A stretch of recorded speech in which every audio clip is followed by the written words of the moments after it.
Welcome to our session, ACM SIGGRAPH practitioner session. I just want to give you a sense of the format before we begin. We're going to do a bit of a panel. We have some really great people here. We'll talk about their experiences. About what? I'll give you a hint in a sec, or you may have read the abstract for this. And then at some point we will open it up to just kind of having an open discussion about careers and navigating career change. What does that mean for all of us? What does that mean for you? And so without further ado, let me just give you a quick refresh of what the session is about. So I think when we were coming up with the session, we were thinking about like all the things that we could potentially do. Like, you know, there's many opportunities in computer graphics. We can do across different industries, but sometimes we all have big questions about what that means, like whether a career path is right for you, you know, whether your skills in one industry is transferable to another, whether you are passionate still passionate about what you're doing, or even passionate about what you're doing in the first place, and trying to figure out what that means for you, or you know, what career goals should you be thinking about in the long term, if there is an opportunity to reevaluate. And you know, in the current day, sometimes it's just difficult to do that. And so, yeah, this is what this session is about. If you walk out the door, please don't. We'll be talking a bit, diving deep a bit more into that. So without further ado, I would like to introduce some really good, lack of a better word, friends, I guess, that I've had the pleasure of meeting in my time at SIGGRAPH. I guess you can clap, make everyone feel really comfortable. Yeah. Please, if you could give us a brief introduction of who you are, or, well, what your name is and how you got here. So. Well, I get to go first. So I'm Mark Ayland. I'm a software developer at SiGGRAPH. Juan asked me to be on this panel about career advice, and I'm wondering why he asked me, because I've had one job my entire life. So I started at SiGGRAPH in 1990, and I'm still working at SiGGRAPH. So I don't know career advice.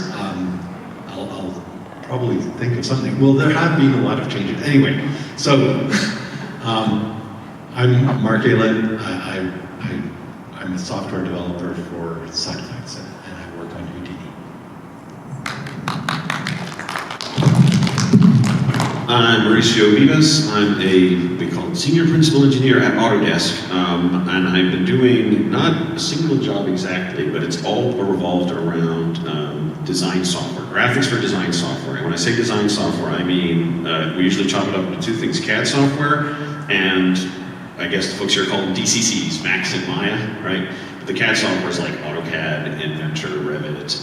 Those are Fusion, you've probably heard of those products. So somehow I've been working on software, graphics for design software since I basically graduated college, in various companies, but mostly Autodesk.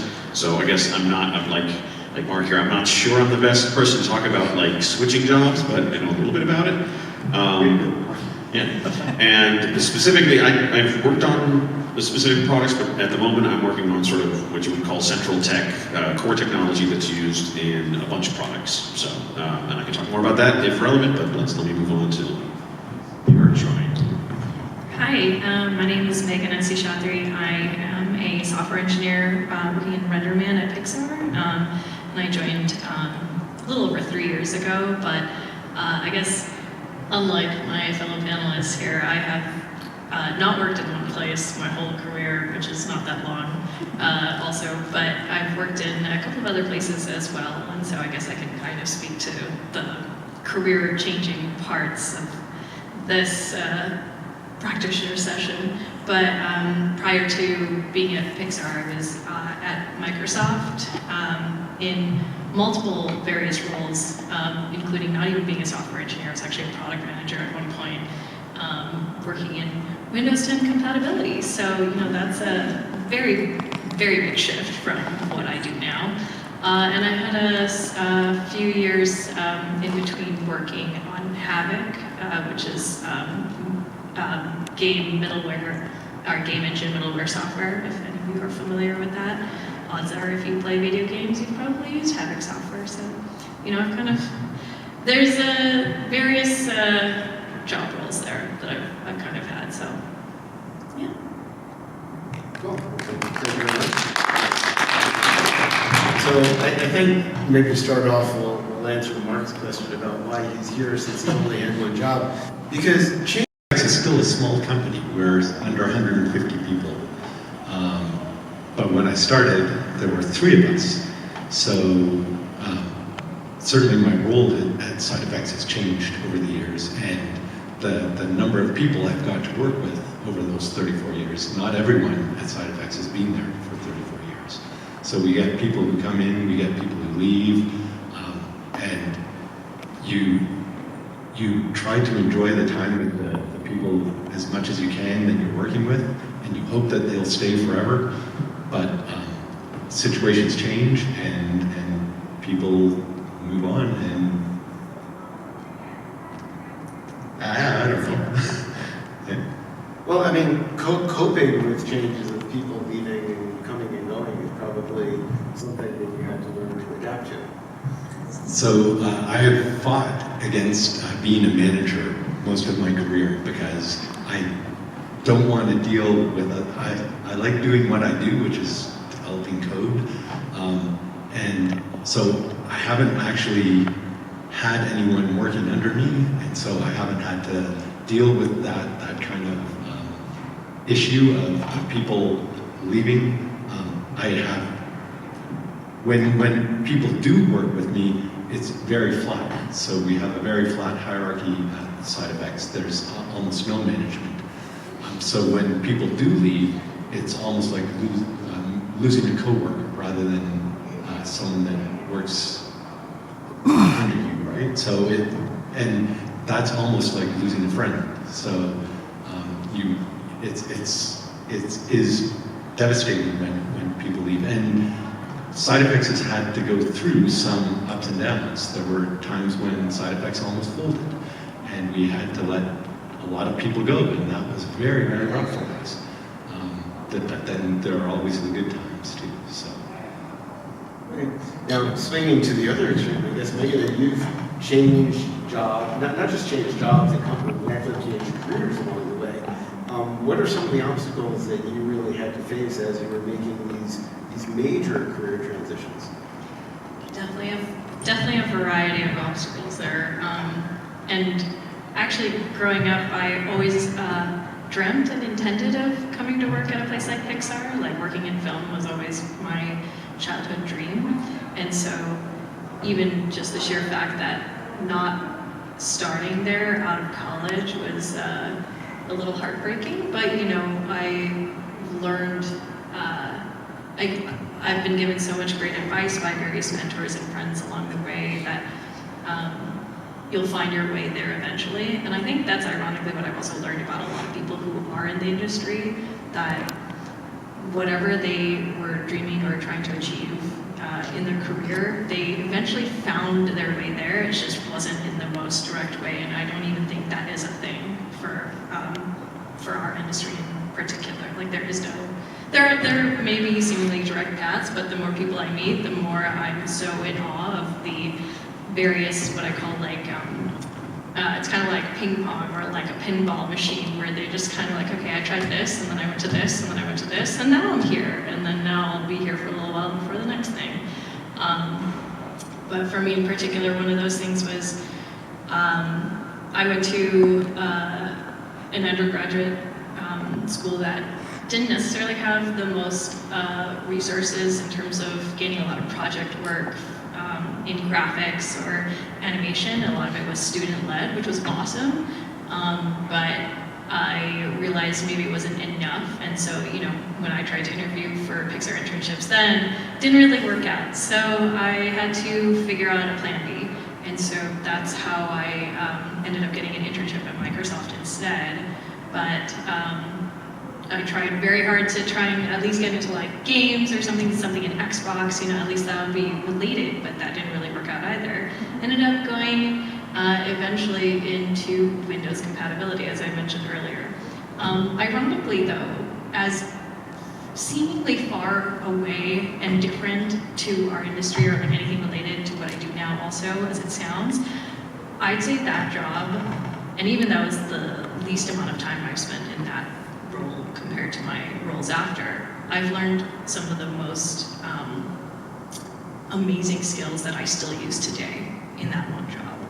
And I think that's, you know, when you both asked me to come and speak on this panel, I think that's one of those things that I like to think about is for folks who might be, and especially for myself when I was a student in undergrad, I was so scared that I didn't get the job that I wanted. Didn't even get a job or in a company near to anything that I was dreaming of my whole life. What does that mean? But I ended up looking at that experience as one of the best experiences of my life because I learned so much. And I was specifically a product manager, not even engineering, right? I wasn't really programming every day, but some of the skills that I learned I still use to this day, and I've used at every one of my jobs thereafter. And so my whole point in it is that you might actually surprise yourself where you end up.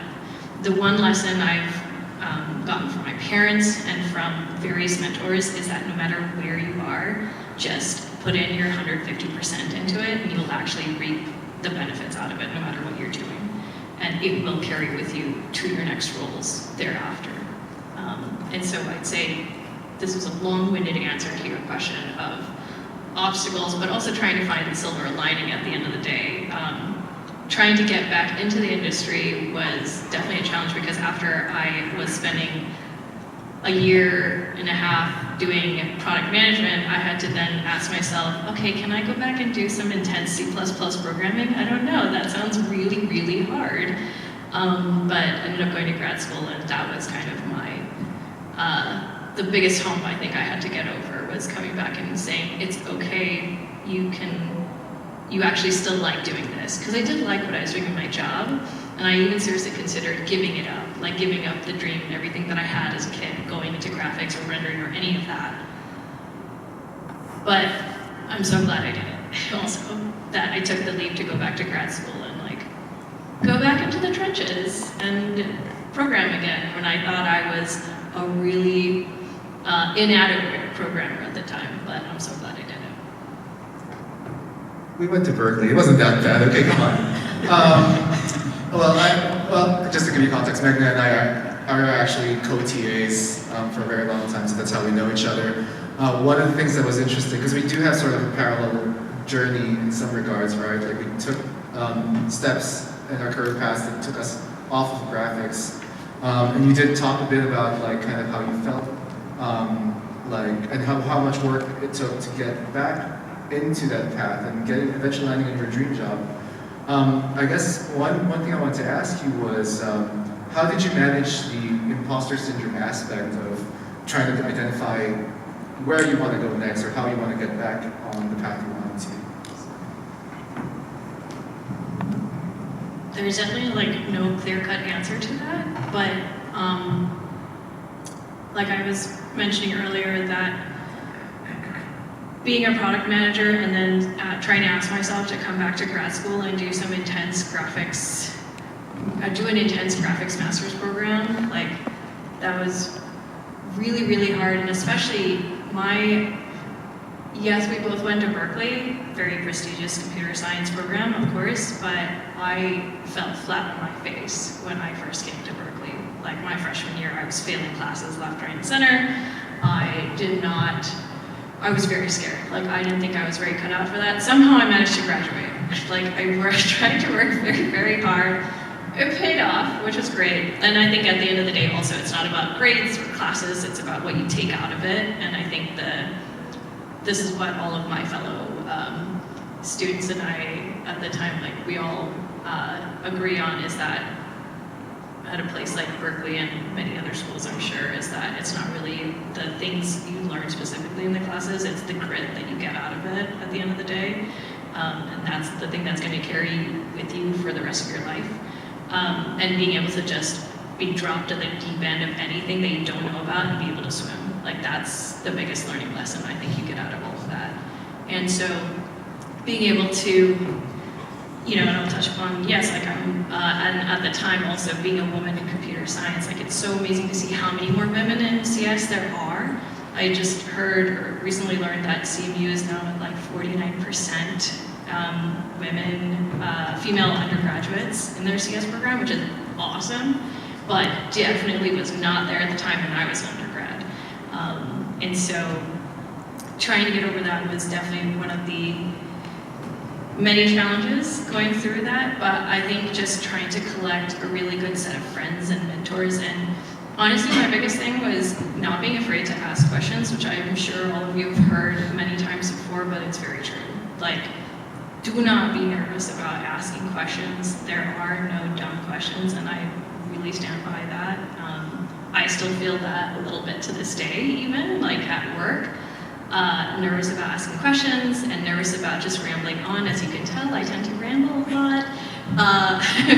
But at the end of the day, I actually think it comes out to more of your benefit because you just learn more. It doesn't, asking questions is always a good thing. You'll always find out something that you didn't know, and you'll be much better off for it. Better than just sitting in yourself and not knowing the answer to what you're trying to find anyways. Thank you. Mauricio? Yes. Before we just change gears, do you have anything you want to add along these lines about changes within your career? You brought up the happy topic of layoffs and so forth. There's lessons to be learned there. And so I did go through one layoff, which was Autodesk is not 150 people, it is 10,000 people. So inevitably there's some turnover, geopolitical this or economics that, and you end up having to okay, we're gonna have to cut 5%. When you work for a big company, that's not unusual. 5%, 10% of this, that, the other thing. And I guess one thing that I quickly learned from that is once you realize that that's how many people we're talking about, don't take it personally, seriously. So you almost have to separate the management, the people who are having to make these admittedly difficult decisions from your coworkers. So one thing I deliberately chose to do is when I did get laid off, I live in Atlanta, I work remote, the team was based in San Francisco, and I said before I actually have to go, before my last day, I was gonna go see my coworkers and say farewell, right? And that was a deliberate choice I made because I wanted to keep in touch with them, and I knew that they were not responsible for me being laid off, right? It was a business decision. I think, for example, in my case, I think nobody ever tells you, right? I think they said it was probably because I was remote, and at the time they were trying to reel things in. This was before the pandemic. Now it's all remote, is all looked upon very favorably, but I've been doing it for a very long time, and I got used to it. But again, the company wasn't quite there yet. And related to that is when people do leave, which can be, obviously it can affect you a lot. The silver lining is you'll still be able to keep in touch with them, right? It used to be, at the very beginning of my career, it was kind of hard to keep in touch with people because we didn't have all these tools like LinkedIn, right, or Facebook, or the thing now called X, right? So I strongly encourage you to keep in touch with those people. If you like working with them, keep in touch with them because they may be able to help you out later, or you might be able to help them out later. So a weird, fun fact that I didn't realize about myself until I kind of thought about it is that any job I've held, I've only interviewed once, very first time. For the very first job is when I interviewed and got a job, right? Anytime after that, it's basically been word of mouth. If I've gotten the job, it's because we don't need to interview. You're a known quantity. Just let's get going, right? Since 1998, at that time when I left college or graduated, it is when I had an interview, and everything else after that has been contacts, word of mouth, and that's why I am now. I will continue to do that forever, and I strongly encourage you that no matter what happens, keep in touch with folks. And attend conferences like SIGGRAPH. Computer graphics is relatively, people know each other. And by the way, besides, there's the opposite end of that, which don't burn any bridges, right?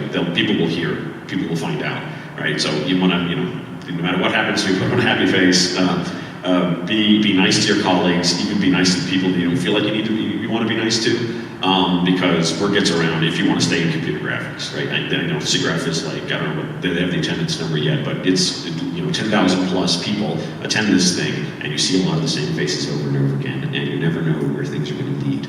So anyway, sorry, I can keep going about that, but in terms of change and how I react to change, that's sort of how I go. Well, it's interesting because I've heard a similar situation myself in that, other than my very, very first job in the industry, the only time I ever had to update my resume was when HR said, by the way, we need a copy of your resume for the files. And that was basically it, so I know exactly what you mean.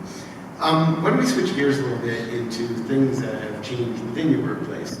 I know one of the things that we had talked about was the move toward open source, because both from the point of view of how you're using open source in your companies, how you have your people work with open source, and maybe how you contribute back to open source. How does it affect your daily lives or the daily lives of the people around you? Before I start on that, though, I would like to say that the one thing about my job is that, just like Megan was saying, is every day I learn something new. I expand my horizons. I'm constantly growing in my job. And from over the 34 years, when you learn something new every day for 34 years, you start forgetting things. but it's the thing that keeps me going, right? Because if I weren't growing, if I weren't doing new things, I certainly wouldn't be doing what I would do, still doing what I am doing. Back to open source. So open source is very transformative to our industry. We at SideFacts, we're actually a very small company, so we don't actually contribute a lot to open source. We use a lot of open source libraries, and we benefit a lot from the open source community. We do participate in the ASWF, which requires us to contribute a little bit to open source, but most of what we do is help steer the needs of the open source community, and we'll do a lot of drive-by patches. So we'll find an issue or a bug or something that we want to improve in the open source, and we'll feed that up the chain. I know that Autodesk, being 10,000 people, contributes a lot more to open source, and it's great. For example, we do work with the OpenPBR group, which is very much driven by Autodesk, and a great thing.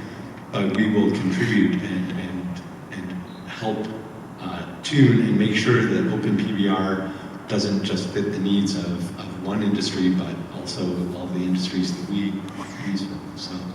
So it's a very cooperative community when you're working with the open source. I can definitely say a few things about that. By way of an anecdote, sort of, when I was laid off from Autodesk in 2016, and then I worked on WebGL for a few years, we had an internal graphic system which is used in a bunch of products, including Maya. If you've used Maya, Viewport 2.0 is this internal graphic system called OGS. I can say OGS now because we actually did a public presentation about that, but before I couldn't even say it because it's internal, right? Internal, protected IP, whatever. When I came back to Autodesk, I was asked to come back. It's like, okay, we're going to modernize our graphic system. I would not have recognized, what had the old way and the new way, which is very closed source to very open source, like hilariously open source. So my team in particular, everything we work on is either open source or going to be open source. We intend for it to be open source. Mostly we're involved with OpenUSD and Material X, specifically Hydra, right? The sort of the rendering part of OpenUSD. And we want to make it the way you render, or the way you display viewports in all of our applications. That's the goal, right? And so we need to extend OpenUSD to do that. And I wonder how much money we are spending to do that without actually getting direct revenue. But somebody in the management decided that this was the right thing to do. And all of us on this team are happier because of it, right? We can now talk about what we're doing instead of like having to be under NDA or whatever. So again, between 2016 and 2019, you would not have recognized this the change there. That this is really the same company. So in that you use the word transformative, right? So it has been transformative for us as well. And I can talk a lot more about that, but that's I guess I will leave. I'll let you say something as well, but really quick, the one piece of advice, career advice right now is, when I interview candidates, I always ask them, do you consume open source or contribute to open source? You know, either one. We want to see that. So I strongly encourage everyone to either consume it, meaning you go to the GitHub repo, you download it, you try to build it, you sort of tinker with it. You don't have to contribute, right? Contribute is nice, but even just consuming it gets you exposed to like how GitHub works, that there are issues, right? And if you find issues, log issues, right? Participate in that, even though you're not necessarily, maybe you don't feel qualified to contribute code, right? Or you know, it's unfamiliar to you. So be involved somehow, and that will set you well now. Now it's a big deal. Again, a few years ago, 5 years ago, it wouldn't have made a big difference. Now we look for that sort of thing. So anyway. Actually, I feel like I don't really have much to add after you both really kind of spoken to it really well, actually. And you just said the point that I was going to add was about, no, that's like mine. But yeah, just to double down on that, and this is something that I also noticed, you know, as a great way to learn while I was in grad school, is just like contribute to open source, find out what's out there, because odds are you're gonna either be exposed to it on the job or be using it on the job. And so just to get more exposure that way is just only gonna benefit you at the end of the day. Do you find, I was going to just say, do you find that there's any changes to your workflow because you use open source? I mean, do you have to develop things differently when you're using open source versus the way you did it old school? First of all, I want to pull the audience here. So we've got 3 developers up here. How many people in the audience are developers? Okay. Okay, I just want to make sure that we're speaking the right language. So does working with open source change the way you approach problems? I think there are probably less cuss words in the comments, but it does probably, because you know when you're writing code for a closed system, you don't care as much. And so when you're writing something that's going to be exposed to a lot of people, you put a lot more thought into it, and you probably write better code when you're contributing to open source, at least maybe for me. I will also double down on that one. I'm a stickler for comments. I can't remember what I wrote last week sometimes, you know, especially if it's like math heavy code. So I will comment it if only for myself. And I would get pushback from, you know, various individuals, either my manager or my colleagues, like, you don't need to put that many comments, it's okay. But I really feel like I need to. And now I have ammunition to say we have to, right? Because it is going to be public, it is visible. If it's internal, you can kind of say, okay, whatever. But if it's going to be public, you don't want it to be embarrassing. So I agree with you, that does change the workflow a little bit. The other thing for OpenUSD in particular is it slows us down in a good way. So obviously we are standing on top of work done at Pixar for OpenUSD, so we're able to get a head start, but in terms of us adding our contributions, we ultimately have to get it approved and reviewed and all that stuff. And, you know, it's totally makes sense. The stuff that is of greater interest to Pixar goes through the process a little bit faster, and the stuff that's not of interest to Pixar goes a little bit slower. And we're sort of tweaking that, but just it's changed from like, I guess, a little slower for us to churn around new material, but we know that more eyeballs are going to see it, and it's going to be better in the end. And it's going to reach a wider audience. So there's basically, you can call it some kind of overhead, but it's overhead that makes sense in the end. And the process can change, right? So there's now the Alliance for OpenUSD. There's essentially we're changing the governance of this of open source projects can change. So if you have if you feel like it's not working out for you, or you want to have either more eyeballs on something, you want things to go faster, you have the opportunity to do that. People are receptive to that. So anyway. I really don't. I think that's So there are obviously a lot of topics. I think we went from one end to the personal journeys to the other end of the technical aspects. And basically, I think what we want to do at this point is kind of open up the discussion. We can continue asking questions. We have a list of questions that we can definitely ask. I personally have curiosities myself. But if anyone wants to ask questions, it can range across the board. It's just around navigating career changes. Please feel free to come up to the mic or take the mic. Yeah, we'll be happy to hear from you. Also, if anyone wants to share something, that would also be welcome, because I'm sure that you guys have stories and things that might be valuable to the other people in the room. So I'll go. So I work with Mauricio. I think I've worked with him since his last layoff. I got laid off at the same time, and we had different emotions.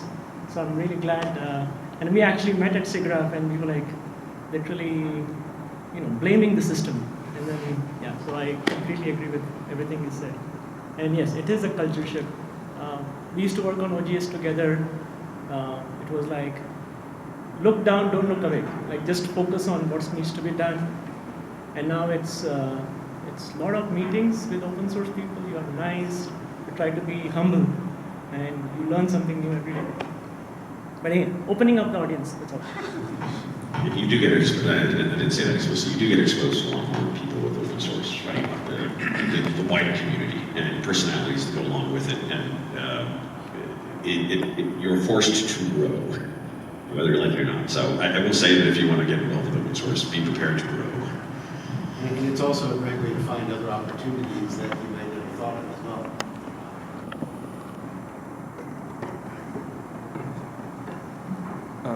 So my question is for Megan, and I was wondering, how do you,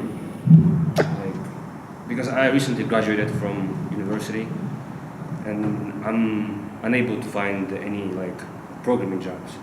So how do you overcome that? Kind of, I would say, basic. I want to have a programming job, but I can't. How do you Well, do you mind adding a little bit more to that? What kind of programming job are you looking for? I really wanted to be a graphics programmer. That's why I came here and just trying to find a job.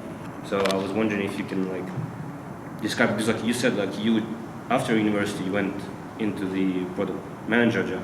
How did you find that job, and how did you settle down for that job? What was your psychological process there? Mm-hmm. So the way I ended up starting my full-time position after college was actually through an internship I had done while I was still in school.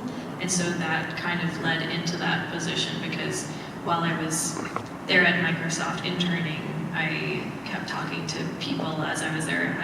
And this was the running joke, was that I would have coffee with everybody except people on my team, which wasn't true. But that's kind of how I tried to take advantage of any opportunity I had, is I would just have coffee chats with anybody and everybody that I would meet. And to the earlier point that was mentioned about networking, definitely big help. Now for you, I get that you graduated college and now you're trying to figure out, well, what do I do now? But you're here at SIGGRAPH. I would highly take advantage of just anybody that you meet. Keep in contact with them if you like them, or if you think what they do is cool. Maybe not necessarily everybody will be able to present a ready opportunity for you to take a stab interview at, but odds are you'll find one.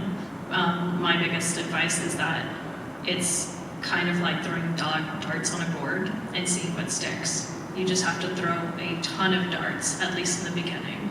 And then as you, and it may not be necessarily something that you love, may not necessarily be something that you like, but as long as it's something that you're willing to learn for a little while and just kind of sink your teeth in, then that will open another set of doors for you, and you just kind of jump along that way. So just try to talk to as many people as possible, be open to even the wildest things that you would have never thought of, right? I think that's the cool thing about SIGGRAPH, is it's not quintessentially just games and film, right? There's so many different companies that require graphics use or graphics programming experience, and odds are you'll learn something actually really cool that you'll still eventually take to the rest of your jobs. And if your goal at the end of the day is still to come back into a specific industry, or a specific company, or anything, always just kind of keep an eye out for that. In the back of my brain, coming to Pixar was always one of those dream goals for myself. It's just a matter of when will it happen, and not be afraid of it not happening anytime soon. If that's still a goal for you, you'll eventually work and get there. So Megan's absolutely right. Make as many contacts as you can at SIGGRAPH. If there's not a job now, there may be another job in 3 months, there may be a job in 6 months, and if you keep in touch with the people, like Maurizio said, you'll be able to have that connection. I have a little anecdote to tell about one of my friends who was at SIGGRAPH, and he went to the job fair at SIGGRAPH. This was years ago, and people were just swarming the booths, and it was students going everywhere to get the booths, and he just stood back and said, "Oh my God, this is crazy."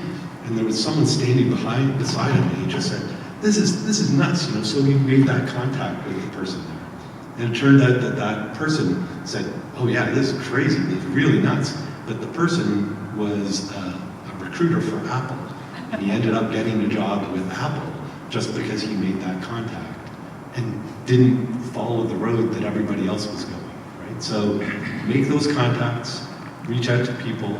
It may not happen this week, right? But it may happen next week, it may happen next month.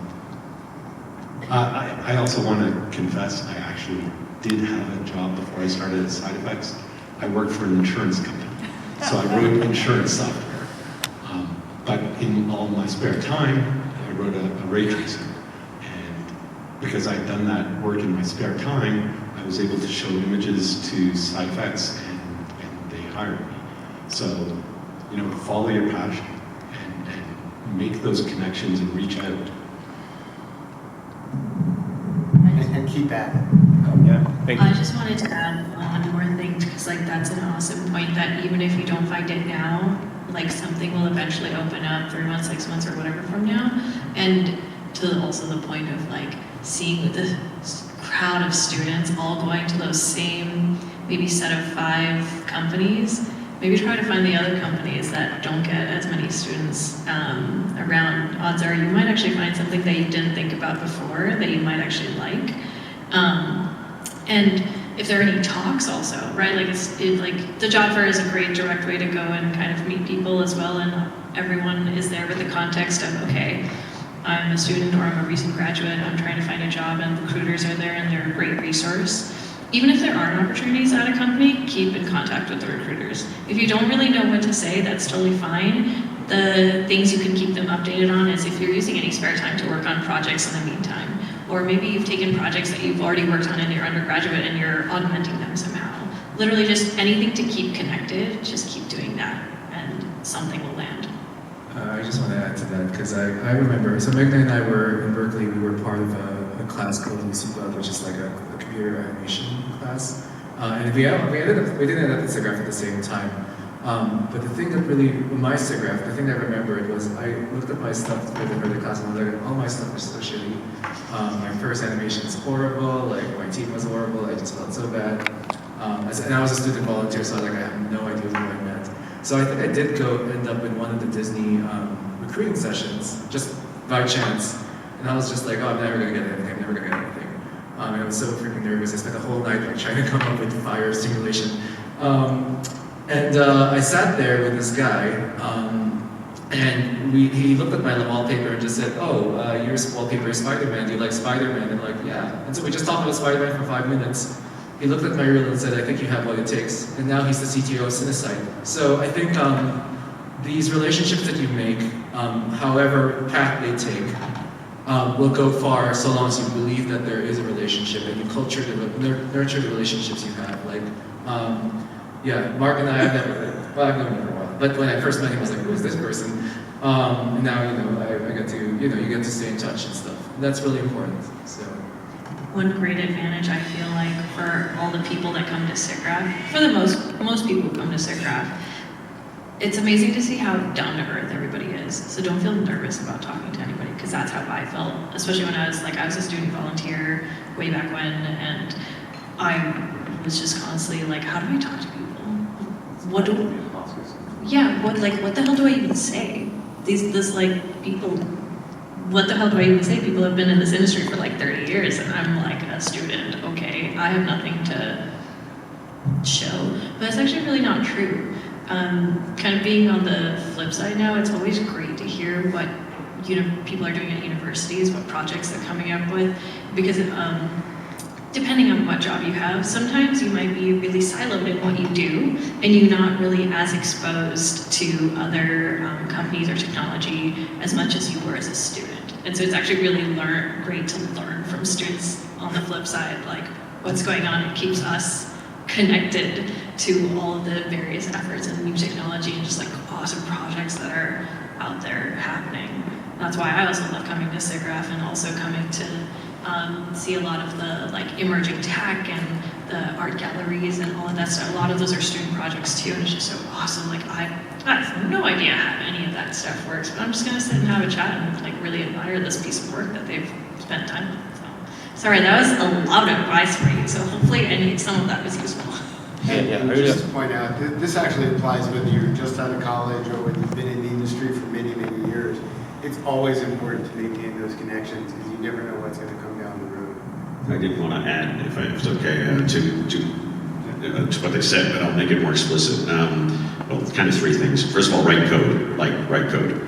Even if you don't have a job, write the code as if you had a job and make it public. Put it on GitHub, put nice comments on it, explain what you want to do. I would say try to be specific actually, never know what will happen. So let's say, instead of just writing some, render that opens USD files and just renders USD files, maybe focus on hair, right? Hair is a difficult problem, and if you may catch the eye of somebody who is really interested in hair or somebody who from a visual effects company might see that and say, hey, this is interesting, let me go talk to this, how'd you do that, right? That sort of thing. So the other thing I would say is you're at SIGGRAPH, so you've made the right choice, right? You're here, right? You've done that. The job fair is a resource, but I would say just being at SIGGRAPH is a resource. So I will now tell you the secret of SIGGRAPH. So when you look at the program for SIGGRAPH, you see the technical program, you see all the things you can learn, right? And there's some parties too. But, and early on, when I was going to SIGGRAPH, my first SIGGRAPH was 99 is what this ribbon says. I was there for the technical program. I was there to sit in those sessions and learn, and I did that. And something changed, which is technology. Technology changed. These things are now recorded. People share course notes. You don't actually have to be in the room for everything, right? So you can now split your time between the technical sessions that you really want and the other thing that you really should be doing at SIGGRAPH, which is networking. We've said networking several times, and we'll say it again. As Megan was saying, the graphics community is, I'll just say they're kind and they're generous. Right? I will also say the open source community is by definition generous. That's what they do. They're giving away stuff. And so open source graphics is especially kind and especially generous. So you're in the right place. But definitely don't just focus on the technical program, especially if it's recorded. You can catch it later, like spend some time to digest it. If it's something you're particularly interested in, just go to the session, even if it's recorded, you can talk to the afterwards. But if it's like, technical papers where you could read the paper later, use that time to do networking, to go to the job fair, things like that. The other thing I would say, in terms of companies, I think both of you mentioned, people swarming certain companies. And I can now get into this topic, I guess. I will give you my experience, which is a lot of people say, how do I go to work for this game developer or this, company that makes movies? Right? And to that I would say, go look at the adjacent companies like Autodesk and Adobe, right? They're the ones that make the software that these other companies use, and you end up having the same skills, right? The skills to work on games, graphics for games, and graphics for movies is, roughly speaking, the same skills you need to work on the software that drives those things, right? I will also say that those companies tend to have saner hours and may or may not pay more, it depends. So I've been pretty happy with that decision, actually. I've been doing that my entire career. I briefly looked at the games and then I realized this is just way too much stress, right? And this is when there was a lot of stuff in the news about game developers getting burnt out and all that. So consider alternatives to what might be called the periphery, but these are big companies that need graphics developers, so anyway. Thank you very much. All right, we move on to the question. A lot of good ground there, but thank you. Is this on? Yeah, Did you even hear me? it was on. It's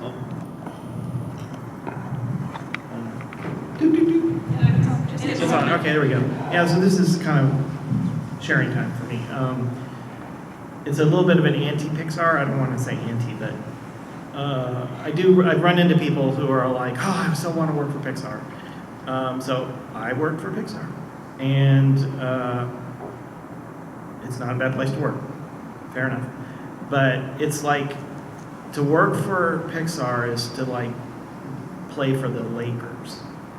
They only have a number of people that can be in that place, and it's getting smaller. So I wanted to sort of temper people's expectations about like when they come into the industry or they want to change to this industry.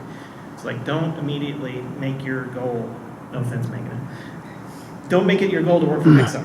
Like, it's because, again, unless you're LeBron James, you're not going to be playing for Lakers, you're not going to be working for Pixar. But that's okay, because there are literally dozens, if not hundreds, of studios all around the world that are doing great work, and they got 20 people, they got 50 people, and to tell you the truth, you want to work there because you can go and you can make a huge splash. You can innovate. You can call the shots, especially if you start a place. And that's where you want to be, especially when you're young or when you're changing, because you got ideas, you want to innovate, you want to make a big deal. You come to a Pixar, you come to a DreamWorks, some parts of it you can innovate. Some places they're going to be like, this is how we do things. So, am I right? Yeah. So the other thing is a little anecdote here. So I was just meeting with some darling folks this morning at one of the BOFs. They work for, they actually run a place called Juno. They're down in Miami Beach. Miami Beach, not the Bay Area and not LA. They're in Miami Beach. They're doing VFX work. They're building tools. They're doing everything in the cloud. And so I was chatting with husband and wife. And the first thing they said to me was like, because I was telling them I was at Pixar at one point, and they said, oh, yeah, I love Pixar. We applied there, we've been applying there, and we just still haven't gotten there. And I'm like, what are you talking about? You got your own effects studio. You can do anything you want. You've made it. This is what, I mean, they're a growing studio, so obviously they're not, Cinecide or whatever. But really, honestly, consider, going it alone or going to a smaller studio. And then the last thing I was going to throw in was, this is for the gentleman before you want to go to a Pixar, you want to know what you want to do. Because they are not a place where you find yourself. This is a place where you know what you want to do, what your passion is. And when you find that, then you go to a Pixar. But before you get to that point, just try shit out. That's my advice. Okay, so thanks. Thank you very much. Hi. I wanted to talk more about projects, how we were talking about that earlier. And so I'm at a place right now where I've gone to school, I've got my bachelor's and my master's in computer science, and then I actually pivoted from programming for a little bit to do technical writing on rendering engines, and now I'm trying to come back to development, and so I'm picking up C++ again and starting to do, there's so much that you could do, right? And I'm seeing that here as well. My main interests have been to learn how to build engines or how to build games. That's what I've been intending to do. And then when you're trying to learn solo for you're not in class anymore, you're trying to learn solo, you've got YouTube videos and courses and whatever, but ultimately you don't really have as much community at that moment. And so when you do start encountering those bugs in the engine, and I know that there's forums and discords and whatnot, but how do you push yourself to overcome those hurdles? Because sometimes I just abandon projects and then I start new things. And so those are my two little things. Sure. So focus is hard. I think all of us have problems focusing, and we all skip around from job to job to job to task. But if you're passionate about something, it doesn't matter whether it's useful. If you dive into the problem and solve the problem and go down and learn that problem, you have value then that you can share with other people. If someone asks you, so what have you done? You can say, I did this and I understand this problem really well, right? So if you've actually taken the time to go and investigate that, it doesn't matter whether it's the greatest game engine or whether it is just a way to transform colors from one space to another, right? If you've gone in and understand that problem, then, and taken the time to go down there, that's valuable. And that will come across, because when you go to work for a company, they're not going to want you to build that great game engine or transform one color to another. They want to know that you're able to take a problem, dissect it, and solve it. Right? So I think as long as you're able to do any problem, anything that you're passionate about, go and do that. Also, you mentioned, this thing turned off. You also mentioned that you had experience with technical writing, right? Yeah. All right, so he just said, build it, solve it. I'm going to say document it, right? So once you're done solving it, document it. That way you can share it, right? We have way too much code. Names will not be named, but there's way too much code out there that is just poorly documented. It does great things, but good heavens, you've got a real learning curve. What would really soften that learning curve is documentation. So whatever you do, take a little bit of time afterwards to document it, right? It is actually a fairly rare skill to have a programmer who can actually write. So you leverage that. But everything else he said as well, just pick something, do it, and it's okay if it's several its, right? And don't worry too much about whether it's something that's going to be attractive or not to this company or that. I mean, if you want, we can talk afterwards, and I can give you like a list of like these are things that would be great, at least on our end, like words like Material X, right? Not a lot of people know about it, so if you did some project that used Material X in a meaningful and interesting way and documented it, that would be valuable to us, for example. Yeah, both of them had amazing advice that I also agree with. And I would, I think one thing I actually want to clarify, because you mentioned the word impact. Yeah. And that's actually something that even I kind of interface and find challenging every day when I try to figure out, okay, what do I want to work on next? Because I look at it personally for myself, and this is not for everybody, right? Like I like to find the work that I would feel that I'm making the most impact out of.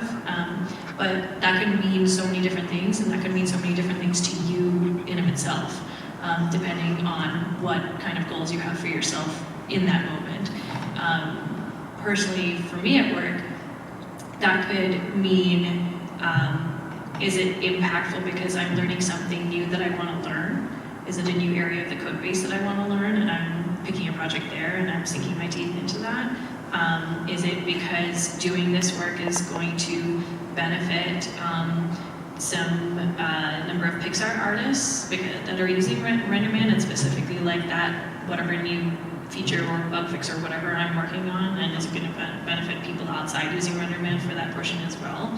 Is the work I'm doing may not necessarily be something, a specific feature in RenderMan that a artist is going to use. It could be something in our pipeline, in our build system, literally, that is going to benefit our team and how we work on a day-to-day basis. And so what impact means is going to change for you personally on a given day, even in a given hour sometimes. And sometimes, and so that's something that I think you should sit down and kind of figure out for yourself. And that I think will hopefully help also focus and work on that project, because I also have the hardest time focusing on anything. Even with the things that I said, yeah, this feels like it would have a huge amount of impact for whatever goal I have right now. Sometimes when you start a project, sometimes it's easy to start a project, and then you get into this weird middle phase where you're like, okay, I'm kind of bored, or like I've been doing this for a while, and like I don't see the end, like I don't see the light at the end of the tunnel, but maybe it's there, I don't know. And it's really hard to stay focused, especially in those areas as well. Depending on what I'm working on, I kind of, in a way, try to flip it on its head and try to imagine what the end looks like. And so, for example, that could mean, if it is a new feature in the render that I'm working on, then who's using it? Why are they using it? How is it going to be used? I actually build out my test case or whatever first to see, okay, this is exactly how it's going to be used, and actually makes development a whole lot easier if you go about that route, because if you start the other way around at the beginning, and you're just like, okay, this is this feature that I got to implement, or this is this fix that I need to put in, and you don't understand the end result of it, you can tend to have a lot of questions for yourself and a lot of rabbit holes that it's the rabbit holes that I think is what deviates you from finding impact and staying focused. So not that rabbit holes are bad. Rabbit holes are great also learning opportunities, but I think those are more beneficial if you time box them as well. And so there's like various skills you learn along the way too, and I'm also learning them every day too, but I hope that kind of answers your question because you mentioned impact, so I thought that was interesting. Yeah, absolutely. Thank you. Well, I was just going to say before we go, a wise person who's also in this room just once told me you can give a PhD $1 million to tell them whatever they want to do. They may not have an answer, so if that helps, you just have to also kind of figure it. Kind of going through the exploration is fine. You know, you don't have to have all the answers all at once. But we do need to go to the next question. I apologize. Hey, how are you guys? I'm so sorry. I walked in a little late, but I was trying really hard to make it to the session. I'm a faculty member, and I was wondering if you guys have any advice, like for faculty, how to prepare students, like to get their foot in the door, or like even if like there's a faculty member who thinks that they need to have like a little more experience alongside with their teaching to be more up to date with what's happening in the industry. Like, do you guys have any advice for that? Can I just ask, what do you teach? I teach video game development and animation at Prairie View A&M University. Come to SIGGRAPH. No, seriously, or many conferences that, even if travel is an issue, try to find a local conference. I would go, actually, honestly, go to the ACM site. They list all of the, not just SIGGRAPH, but the specialized conferences is what they call it. And those tend to be all over the place. And also for game development, they have their own set of conferences. So definitely attend conferences if nothing else. I think the other thing should sort of go without saying, which is so much information is available publicly now, and now the source code is available publicly, where previously it was not. So, blog posts, post on X, find certain, influencers. Influencer is some kind of a bad word, but there are a number of graphics influencers, like Natalia Tatarchuk. She's doing a course right now, Advances in Real-Time Rendering. She posts a lot about this sort of thing.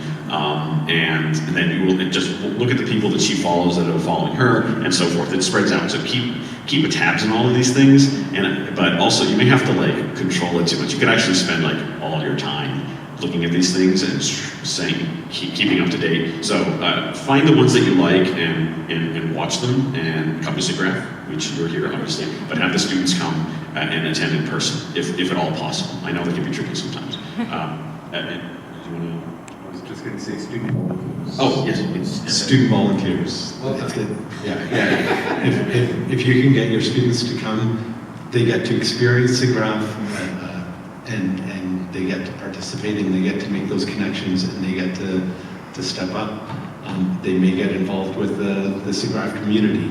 There are local chapters that you can participate with. So get involved in the community. Thank you. We have time for one last question, and I hope this gentleman will be okay, if it's okay for this gentleman to have a chance. What I would recommend actually, since we're going to wrap up, is that if you have time, we can hang outside, kind of continue the conversation. It's just we're offline in the conversation, but to make sure everyone has a voice, and then we can continue outside as well. So we can answer your questions as well if you have any more. So. Want to come up or? Yeah, absolutely. Right, student volunteer here. What's up? First year. I have a bit of a niche question, I think. I know you're all developers. I've been a chef for 15 years. So this is a big career change. I've heard a lot of advice on maybe taking my soft skills, experience with working with people, teams, and all stuff towards production.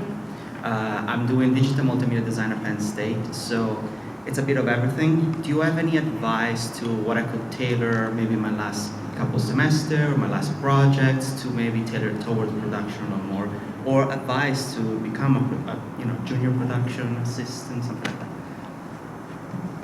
Did you say Penn State? Penn State University. Digital media design? Yeah. Oh, so is it similar to the UPenn program as well? I couldn't tell you. It's a work campus program, so it's fully online. I work with Michael Collins, that is the head of the resume reviewer for the SP and stuff like that. That's sent me here technically. There are students from the actual campus when stay here. I think it's a similar, they at least try to sell it as a similar experience because they want everybody to be under the umbrella of Penn State. So I'm assuming, yeah. And just to get a little bit of context, so you're in that undergraduate program right now. Yes. And you were a chef for the last 15 years. Yeah, I'm from Italy, lived in Ireland, Spain, and now here. And yeah, lots of experience in kitchens, executive chef, hotels, hospitals, a bit of everything. I love the digital design area. I sculpt now. I've been a baker for the last 3 years, so I do like, is it cake, type of thing. So I have a lot of like real life sculpting experience, which I take into Blender or wherever. But I do feel like I'm a bit behind all the other SVs that are like 18 or 19 and they already know what they want to do.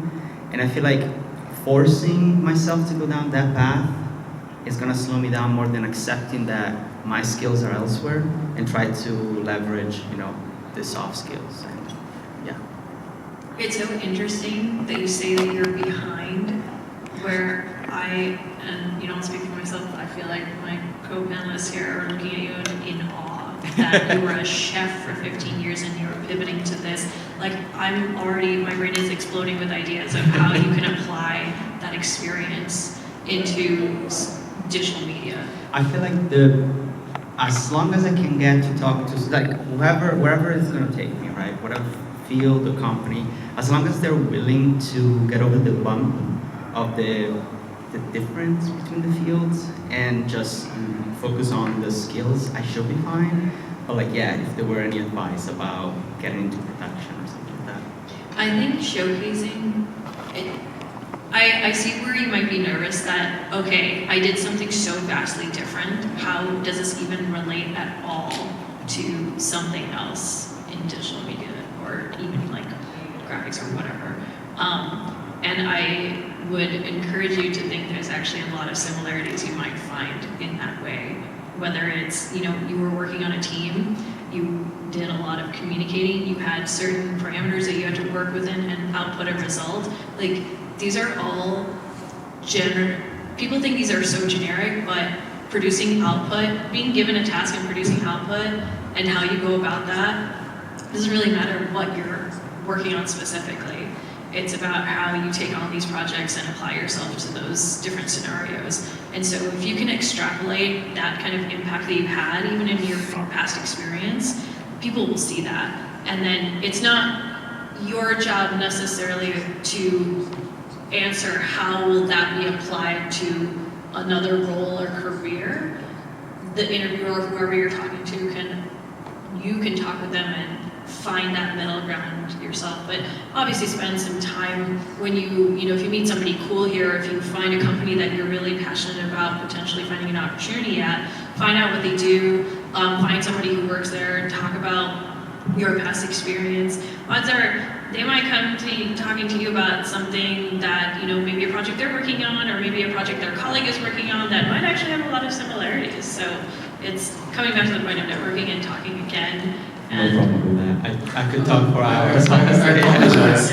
In the spirit of not burning bridges, with friends whose relationships I've made here at SIGGRAPH, there's a next session that needs to prepare. So I really recommend we continue the discussion outside, but we really thank you guys for coming. And obviously there's a lot to talk about. We'll be outside to continue the conversation as you want, but we're happy that you came. So let's thank our panelists. Yeah. They did a great job.